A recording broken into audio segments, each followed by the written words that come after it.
Hello everyone. Everybody knows that sports are great. It's a healthy, beautiful and exciting activity, and even if you've never been a sports fan in your life, you've probably heard about the latest achievements of some professionals. But not all athletes behave honestly, and sometimes to win a gold medal or a cup, they can do much more than just train. Today we're going to talk about the most surprising and daring cases of sports cheating. Let's get it on.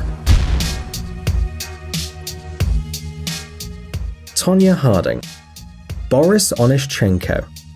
A scandal involving Soviet pentathlete Boris Onyshchenko occurred at the 1976 Montreal Olympic Games. This athlete was the leader in all competitions: riding, shooting, swimming, fencing, and athletics. With his help, the team of Soviet athletes was heading straight for victory. But in the fencing competition, the judges and the public realized that the light was shining even before Onyshchenko touched his opponent with his sword. We're talking about the light that helps determine how many hits the athlete has made. At first, it was considered a technical failure in the system, but after a detailed audit, it was revealed that the Soviet athlete was also a good engineer. The athlete had a button on his épée, with which he could activate the light without actually hitting his opponent. The weapon was replaced, and Onyshchenko defeated his rival without the need for mechanical tricks. However, the story doesn't even end there. At the end of the second day of the tournament, it was announced that Onyshchenko, and together with him the entire USSR team, would be disqualified. The athlete was expelled from the Olympic Village and was disqualified for life.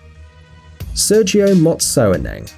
To receive a cash prize for participating in the 1999 Comrades Marathon, it was necessary to finish in the top 10, and Sergio Motsoeneng did it without any problems. He finished 9th and was ready to get his money, but happiness didn't last long. The judges, having reviewed the race, noticed that Sergio had left the race several times for a short time. You're probably wondering what the problem is. Maybe the runner wanted to go to the bathroom. Well, that is possible, but how do you explain that every time Sergio returned to the race, his wristwatch moved from one hand to the other? The judges found this very strange and carried out an investigation that confirmed the fraud. It turned out that instead of Sergio, a part of the marathon was run by his twin brother, Fika. Yeah, boy. And the men changed places several times throughout the race. While one brother was running, the second was catching up with him on a bicycle. The cunning athlete was disqualified for 11 years, but the scammer didn't change. In 2010, he returned to the tracks and was disqualified again, but that's another story. The Spanish Paralympic team. Among professional athletes, Paralympians are particularly admirable because they're just amazing and their willpower is enviable. That's why the Spanish team's deception is still so striking. And the fact is that in the basketball competitions, in which people with intellectual disabilities participated, Spain included completely healthy people. Some of them had even participated in the World Championship in Brazil. However, when they were invited to participate in the Paralympic Games, none of the team members objected. And even though in the Spanish team there were 2 people with intellectual disabilities, they hardly entered the field. Of course, having the advantage, the Spaniards defeated all their rivals. When the fraud was revealed, there was a big scandal. The leaders of the Spanish Paralympic Committee resigned. The national team was disqualified, and the winners of the Paralympic Games in Sydney were the basketball players of the Russian national team. Ortrun Enderlein. The East German athlete competed in the 1960s and won the gold medal at the 1964 Winter Olympics in Innsbruck, but was disqualified, along with another German athlete at the 1968 Games. Ortrun was first in the overall standings, but the judges were suspicious of the athlete's speed. After a thorough check, it was shown that, in violation of all GDR rules, the running team heated their sled, which is prohibited by the rules. The girls lost their medals, although this didn't prevent Enderlein from working on the Olympic Committee after finishing her career. Diego Maradona. World-famous footballer Diego Maradona, like any famous person, is far from being a saint. The situation, of course, can be controversial, but the fact is, in the 51st minute of the 1986 World Cup quarter-final against England, the great Maradona scored a goal with his hand. As you know, the use of hands in football is forbidden, but the famous Argentine athlete actually sent the ball to the opponent's goal with the help of his fist. The referee considered the goal legal, and despite the indignation of the English players, the goal was validated. In the post-match conference, Maradona said the ball was scored partly by his hand and partly by the hand of God. Rosie Ruiz.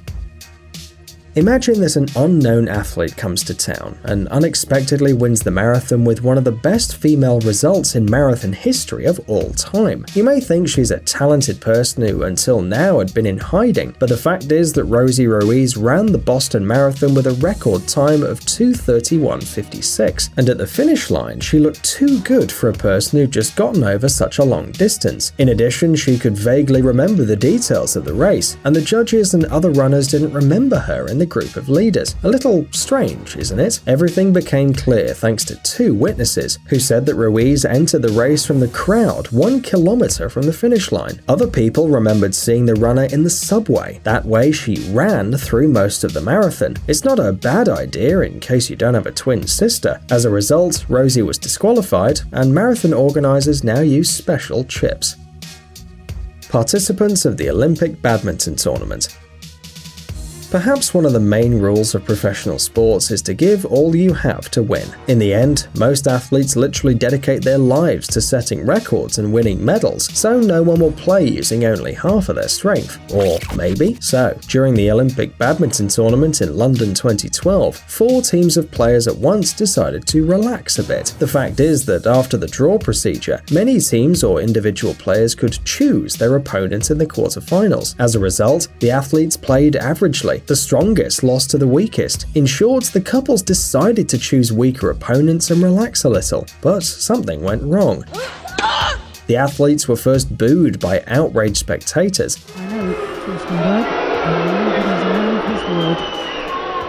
then shamed by judges, and finally disqualified, accused of not using their best efforts to win a match, and conducting themselves in a manner that's clearly abusive or detrimental to the sport. Do you think that was fair?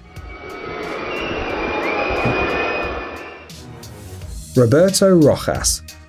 What don't players do to help their team? Here is a case of strange self-sacrifice that occurred in September 1989. During the World Cup qualifying matches, the Chilean team was losing 1-0 to the Brazilian team. There were 25 minutes left before the final whistle, when suddenly a firework fell on the field from the stands of the Brazilian fans, which hit the back of the Chilean goalkeeper Roberto Rojas. The soccer player immediately collapsed on the grass, holding his head, and his teammates ran toward him. As a result, Rojas, with deep cuts on his face, was taken off the field, and the captain of the Chilean team said that the team would not return to the field. It looked like the Chileans would get a technical win and go straight to the World Cup, but after watching the replay, the referees began to doubt Rojas' honesty. It was later discovered that the cuts were made by the goalkeeper himself, who hid a scalpel in his glove. For feigning a dangerous injury, FIFA awarded Brazil the technical victory in the match by 2-0, suspended Rojas from soccer for life, and banned Chile's national team from participating in the 1994 World Cup. However, in 2001, after an apology, FIFA withdrew Rojas' disqualification, and today he works as a goalkeeper coach for Brazil's sport team in Recife.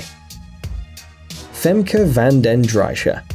Did you know that in addition to conventional doping, there is also mechanical doping? In other words, making illegal changes to the sports equipment. Femke van den Drijke, a famous 19-year-old Belgian cyclist, was one of the first to do this at the World Championship. As a result of the radio frequency analysis in the frame of the bicycle, they found a hidden engine, which converted a usual bicycle into an electric bike. The device helped the athlete to ride faster, and therefore can be considered as doping. During the race, she dropped out for technical reasons, which led to the verification of her bicycle, which turned out to have this little secret. However, she of course immediately stated that the bike belonged to a friend, and that her mechanic accidentally got confused, and the girl didn't even notice the change. Well, what can we say? Anything could happen, right? Many athletes confuse their bikes, and then their wheels just spin by themselves. Psst, dude, are you looking for new technologies and great gadgets? Are your thoughts focused on the future? Do you love huge vehicles and can't imagine your life without robots around you? Then visit TechZone, and you'll find all this and more. The link is in the description. You interested? Great.